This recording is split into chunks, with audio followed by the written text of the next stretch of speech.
بے په صحیح روایت کې دام ثابت شوی دی چې نبی صلی الله علیه وسلم ابو موسى الاشعري رضي الله عنه تقول الا ادلك على كنز من كنوز العرش وفي روايه على كنز من كنوز الجنه زدرت د جنت و خزانه در خیم او د عرش و خزانه در خیم د عرش د خزانو یو خزانه ولنا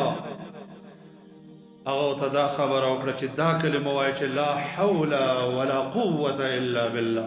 او د دې کلمې ډېر فضایل هغه کتابونو نقل کړي دي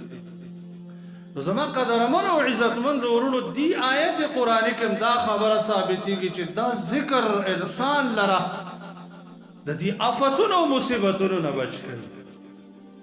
همدغه رنګي نبی کریم صلی الله علیه وسلم د آیت الکرسی په باره کې فرمایي چې دا روایت امام طبرانی رحمه الله نقل کړی دی او امام منذری ترغیب الترهیب کې ورته حسن وایي او امام حیثمی رحمه الله مجمع الزوائد کې حسن کړی دی چې من قرأ آیت الکرسی في دبر كل صلاة فهو في ذمة الله عز وجل إلى الصلاة الأخرى كم يو إنسان چه دا فرزي مانزن رستو آية الكرسي اويلا دا إنسان تر روان منز پوری دا الله پا ذمواره و دا الله پا حفاظت کده دا إنسان تا مضبوط حفاظت دے چه إنسان با دا کلمات کلوئی دا آیت الکرسی اوئی دی انسان تا برا روان منز پوری افت مصیبت و نرسیگی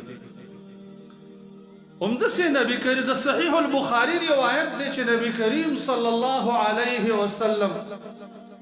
دا سورة البقری دا آخرانی دعا آیاتون پا بارک وی آمن الرسول بما دا آیاتون دا آمن الرسول آیت چھ دے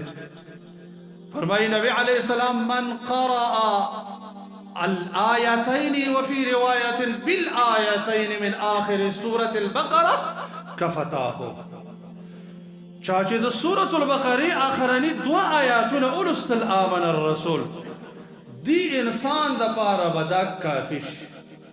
امام ابن حجر رحمه الله فتح الباری کی دا محدثین و اقوال نقل کی چه ده کفتاه سمعنا دا نو یو معنی دا کوي چې انسان باندې هر شپه کې باید د قرآن تلاوت وکړي څه د الله د کتاب سره د جفا نه کوي دا د خیر او د برکت او د کمال کتاب دی راواخلي خو چې نور نشي صرف د پریوتلو په وخت کې دا دوه آیات ووایي نو دا د شپې د تلاوت په ځای کافي کېږي دویمه معنی دا کړې ده چې کفتاه دا دوه آیاتونه به د انسان دپاره د مصیبت نه کافي شي الله به د مصیبت نه وساتي د دې دوه آیاتونو په وجه او دریم قول دا نقل کړی دی چې کفتاه من شر الجن والانس الله به د دې دوه آیاتونو په برکت باندې دا انسان د انسانانو د پیریانو د شر نه محفوظ کی نورونو دو آیاتونه دی یو لس منټه هم ور باندې نه لګیږي لس منټه خو څومره موږ په دې کې غفلت کوو او حال دا دی چې دا دو آیاتونه تر سبا پورې او د دې ټولې شپې او د ورځې دپاره د انسان د هر مصیبت هر شر نه کافي کېږي